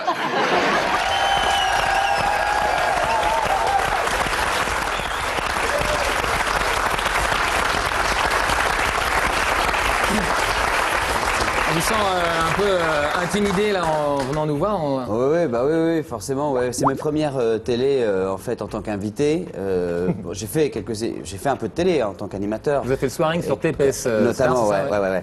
Et quand t'es l'animateur, t'es un peu, t'es un peu le on taulier. se la gueule des animateurs et puis après, voilà. Ouais, et puis après t'es comme un con là, t'es là, en train d'essayer de gratter une petite poussière, là, t'es un peu dégueulasse, t'es sous ta cherche un truc. T'as envie de partir. 6 ans d'antenne à Énergie, produit par Farrugia, vous êtes encore un peu, vous vous sentez un peu fragile là sur ce spectacle? Ah oui, complètement, oui. Bah oui, parce que c'est un nouveau métier quand même. Mais sur scène, vous l'êtes pas du tout. Hein. Vous êtes impressionnant d'aisance, moi je suis venu vous voir. Mais tout n'est qu'apparent, c'est bluff. Je suis à l'intérieur. Moi, je fais une descente d'organes tous les soirs avant de monter sur scène. Tous les soirs, mes organes viennent me voir et me disent « Bonjour, nous sommes tes organes et nous allons te laisser monter sur scène tout seul. Nous allons regagner la loge et t'attendre tranquillement. » Et je leur dis « Mais les gars, je peux pas aller sans vous sur la scène. » Non, ça va se faire sans nous. Alors c'est l'accent de la Réunion que vous faites parce que c'est une... Dedans, là c'est un peu plus antillais. Vous racontez en fait... Je suis pas expert dans les Moi non plus, les accents des dom-toms, je confonds en Guadeloupe, tout ça, vous pouvez faire croire ce que vous voulez. Simplement, ça parle de votre parcours. Vous avez vécu, vous êtes né, vous avez vécu à La Réunion, vous aviez envie depuis tout petit, un peu comme François, d'être artiste, c'est ça, de monter sur scène? Ouais, enfin j'ai toujours eu envie de monter sur scène, ouais. J'ai toujours été très admiratif et fan de tous les mecs qui faisaient cette démarche de monter sur scène pour faire un one-man show. Que ça me plaise finalement ou pas, j'étais toujours impressionné et j'ai toujours fait ça un peu... Bon, ça m'a beaucoup desservi dans ma carrière scolaire, si vous voulez. Et c'est ensuite, quand j'ai décidé d'en faire un métier, que j'ai compris qu'il allait falloir que je professionnalise un peu le côté pitre de la classe, quoi. Mais comment on peut avoir envie de monter sur scène alors que vous le dites vous-même, tous les soirs, vos organes refusent d'entrer sur scène avec vous tellement ils ont peur, tellement ça... Ouais, je sais pas, non, mais c'est pour ça que je me dis à chaque fois que... c'est le truc. Hein. Comment? Attirance-répulsion, c'est le truc. ça, Vous, Vincent, François, le fait de monter, vous êtes plus habitué que Manu forcément, mais ça vous fait encore, ça vous vide encore le ventre. Ah ouais, moi j'ai la trouille tous les soirs, ouais. Et très envie en même temps, c'est comme un rendez-vous amoureux. Ouais, c'est ça. Ah, c'est comme un rendez-vous amoureux, quoi. Donc on est très intimidé en même temps. On a envie d'assurer. Ouais. C'est marrant comme tout C'est est vrai. comparé à l'amour, voire au sexe, puisque après tous les artistes disent qu'au salut final, quand on a une standing ovation, c'est comme un orgasme. Donc, on commence par... Ça dépend qui vous recevez, je sais pas qui vous recevez. On peut faire une standing ovation, vous nous direz. C'est pas la première fois que vous entendez ça, quand même. C'est pas la première fois que vous entendez ça, de comparer le plaisir de la scène à une descente d'organes. Sur votre... Il y avait plus classe comme comparaison, mais... Non, mais vous parlez du track, ça, on peut Oui, forcément le mais comprendre. c'est ce qui se votre passe, premier littéralement. spectacle, Ouais. vous êtes monté à Paris, vous racontez ça. Sébastien Follin, le gars de la météo, qui lui aussi est de la Réunion, vous a beaucoup aidé. Ah bah Sébastien, il a fait beaucoup pour moi. Bah, Sébastien, c'est-à-dire que Sébastien, c'est avec lui que j'ai commencé la radio. C'est lui qui est allé me chercher à la fac, j'étais à la fac à l'époque, qui m'a dit tiens, toi tu racontes beaucoup trop de conneries en amphi pour ne faire que ça, donc tu vas venir le faire devant un micro C'est de une radio. sorte de gang réunionnais que vous êtes en train de former qui... Ouais, bah là on est en train de tout péter. Vous êtes là. deux, quoi, donc.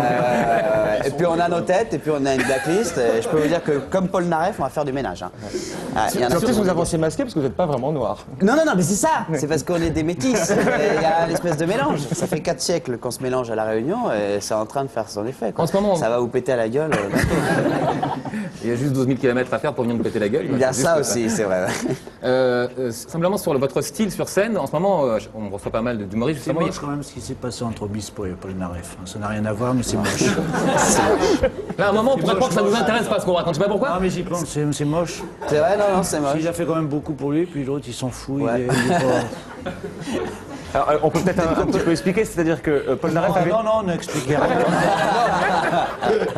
Si, parce que c'est assez amusant. Paul Naref avait l'habitude de dire, pour se moquer d'Obispo, Obispo a été inventé pour faire patienter mes fans. Et c'est sympa. Et il l'a mis sur une liste noire, donc Obispo n'a pas eu le droit d'aller voir Paul Naref en concert, alors qu'il est fan de Paul Naref, il en a même fait un album. Voilà, c'est merci moche, François. ouais.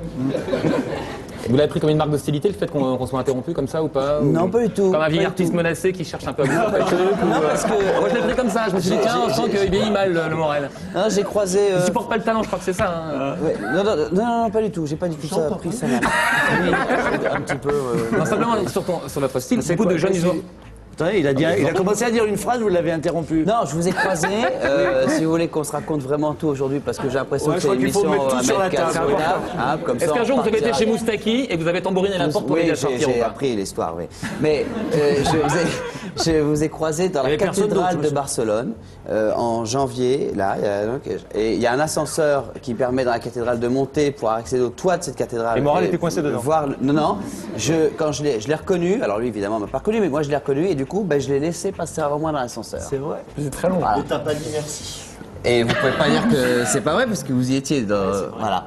Mais pourquoi je vous ai Et pas- quand vous priez sur le banc, je me rappelle, je me suis joint aussi avant la prière. J'ai pas prié, je crois pas. bourré aussi, c'était marrant. Je me suis joint aussi à cette cuite. ouais. D'accord. Ah, on fait moins le malin là. Hein. Bah non, ça va. Non, Toutes ces révélations. Non, je me suis pas mal comporté. Non, vous m'avez dit merci. Ah bah voilà. J'ai dit merci alors. Merci. Il a souri en ça. Bravo. Rien de plus, ça serait Juste sur le style, vous avez sur scène pas mal de gens qui sont sur scène en ce moment, on joue du stand-up, c'est-à-dire le type qui parle comme une conversation ponctuée de vannes. Vous jouez beaucoup sur des personnages, c'est-à-dire que ça va très vite d'un sujet à l'autre, mais en même temps vous jouez du créole sur scène aussi, vous en parlez ou qu'est-ce qu'on dit? Oui, je parle de. Bah non, mais je parle de ma mère, par exemple. Je dis que ma mère parle très bien le français. Elle parle très bien, elle s'exprime vraiment très très bien. Elle a l'accent, mais elle parle très bien. Elle peut employer très facilement des expressions telles que de surcroît ou autant que faire se peut. Elle te fout ça dans une phrase nickel. Autant que faire se peut, Par j'adore. exemple, ouais, peut te le mettre en début de phrase et tout.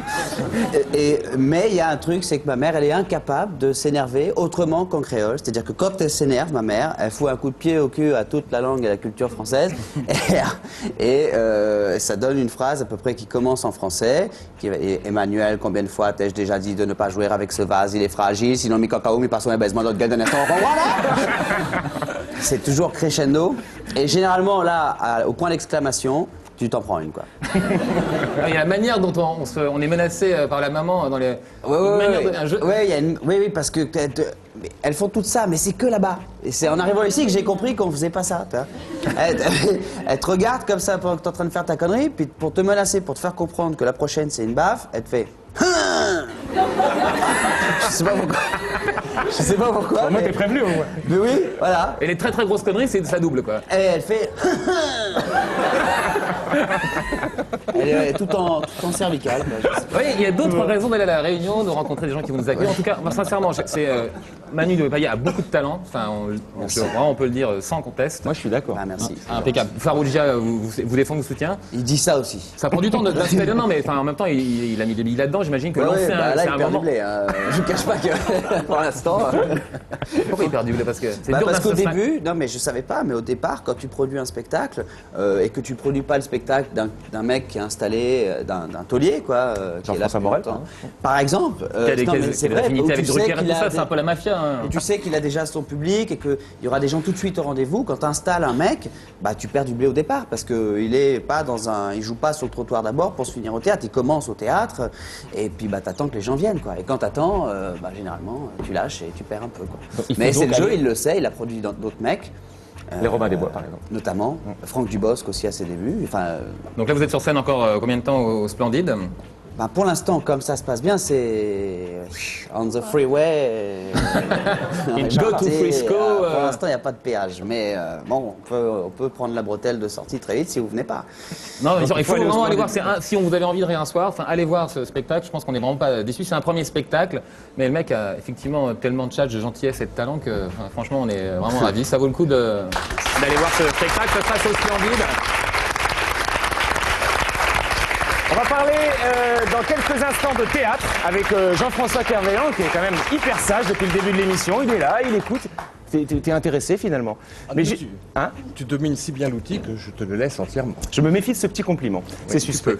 Juste avant de parler de théâtre, on va parler un petit peu de cinéma. On avait encore envie de vous faire jouer. Vincent, vous êtes passionné de cinéma, tout le monde le sait. Surtout, il s'est fait toller tout à l'heure, il a revanche à prendre. Vous avez fait une maîtrise sur François Truffaut. Non, mais non, comment ça? Oh putain, on parle de François Truffaut, Vincent, un peu de respect. Oui, non, je vous écoute. J'aime bien le lancement final pour dire c'est un premier spectacle, mais il a tellement de gentillesse qu'il faut y aller. Merde, j'ai peut-être maladroit. Non, parce que c'est un premier. Il nous pardonne rien tous les deux. T'as vu Si je peux aller juste au bout du truc, c'est que c'est un premier spectacle. Effectivement, je voulais dire par là que on sent que ce mec-là va être un grand sur la scène. Même si sur un premier truc, on peut se dire ah ouais, ça pourrait être encore mieux à certains endroits. Le mec à la base pour faire une grande carrière, et quand il en fera une, tu fermeras bien ta gueule. Voilà.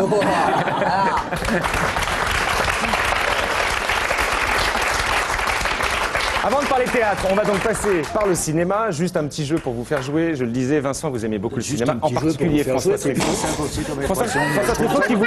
Pardon ? Juste un petit jeu pour vous faire jouer. Fais-moi penser que Morel, faut oublier la prochaine fois.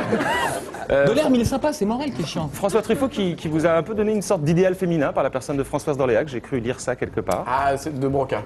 Philippe de Broca. Ah, c'était plutôt Philippe de Broca. Effectivement. Donc Françoise d'Orléac, certes, mais aussi Jean-Paul Belmondo, un personnage que vous aimez bien, décliné sur tout un tas de films.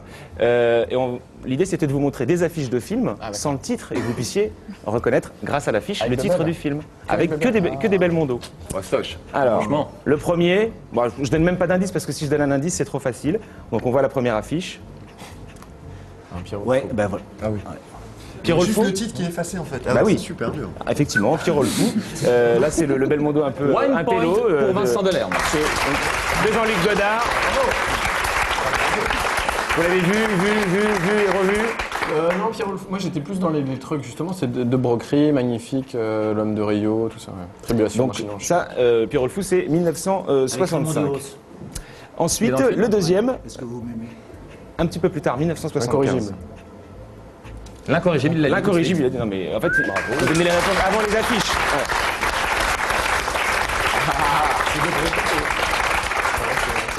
Et donc justement, L'Homme de Rio avec Françoise d'Orléac aussi et Belmondo. Tout le monde joue là, excusez-moi. Oui, mais le problème c'est que Vincent va hyper vite, donc il a pris tout le monde. Il a pris une tôle tout à l'heure, Vincent. On peut jouer contre Vincent. Alors là, tout le monde joue, attention, troisième affiche, vous êtes prêts? Alors les mains sur le buzzer si c'est le premier qui répond. Ça marche pas. Allez-y. Quelqu'un qui le dit avant de... Ah bon, tu crois que ça marche pas? Ça me Julien Lepers depuis 40 ans. Le marginal. Ouais, le marginal, bravo. Ah non mais... Forcément, dès que tout le monde joue... Vous êtes moins rapide, Vincent. En fait, on va faire la suivante. Juste entre Alexis et Vincent. Allez, les réponses. Non, mais moi j'ai les réponses. Allez, un petit dernier. Ah oui, Noce blanche. Non. C'est un peu- attendez. Non. Une chance sur deux. Elle est longue, C'est une chance sur deux, Vincent Delerme.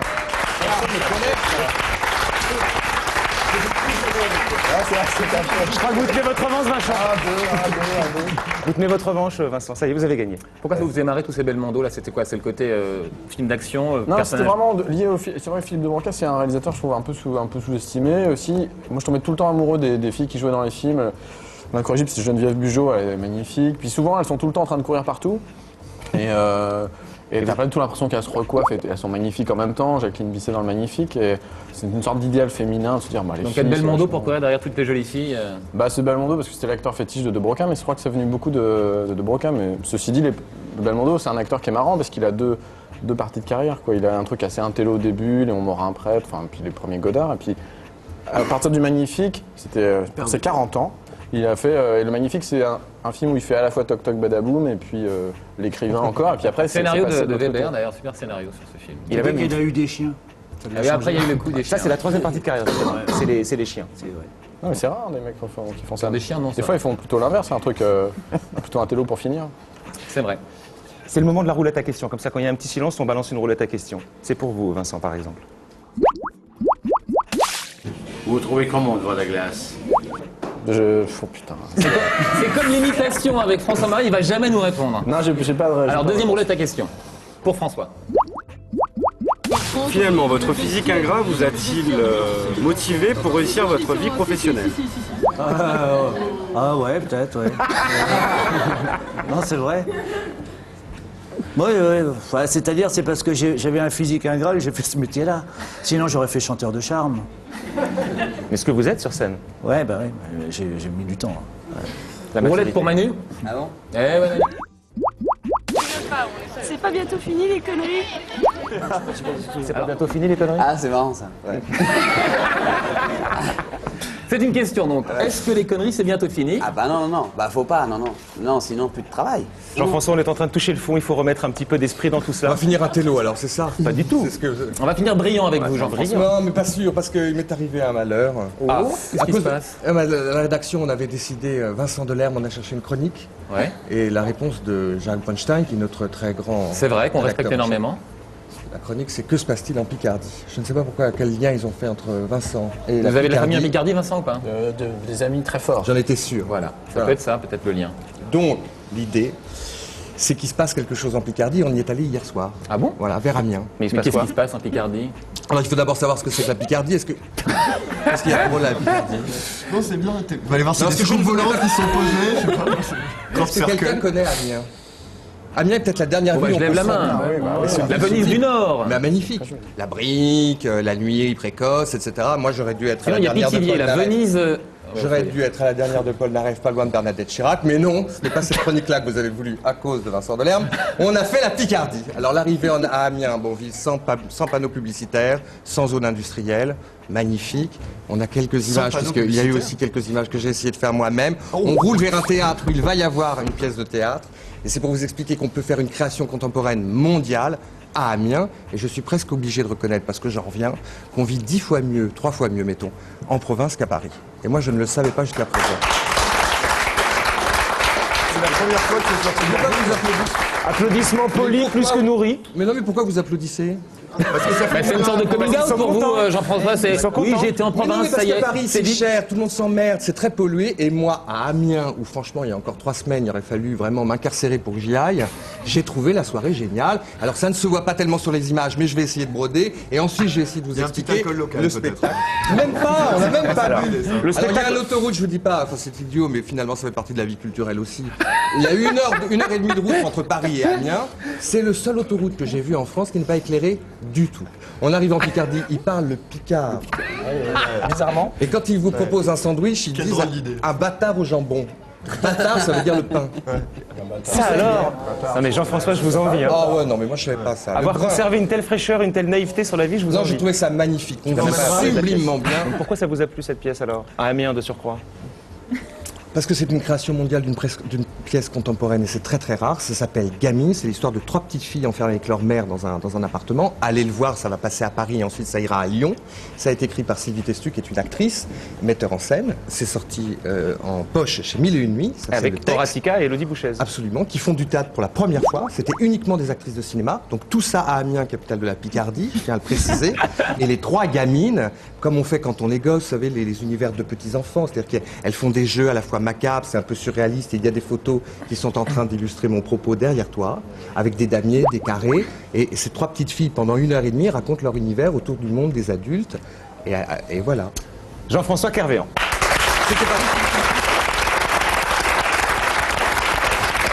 C'est un moment hyper triste, c'est celui où on va devoir se séparer.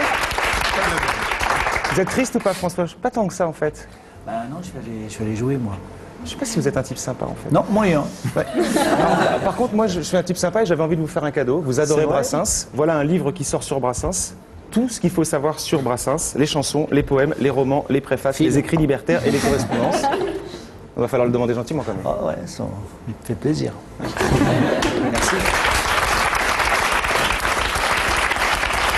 J'en parlais tout à l'heure, la BD de Luz, j'aime pas la chanson française, avec un petit clin d'œil amical à Vincent Delerme. Je me suis déjà fait 2 fois, on me l'a déjà offert. C'est vrai. Bon, vous l'offrirez à eux.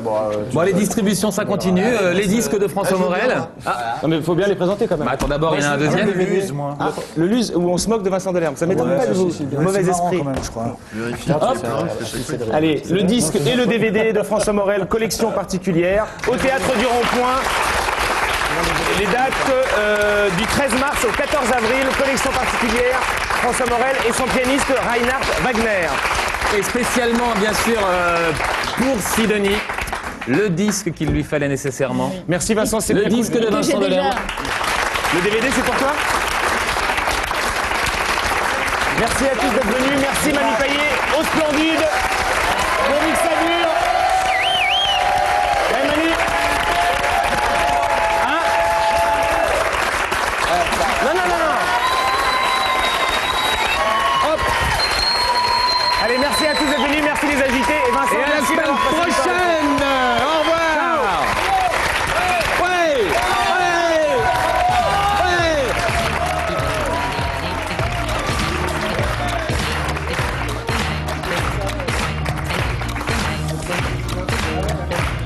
Eh ben.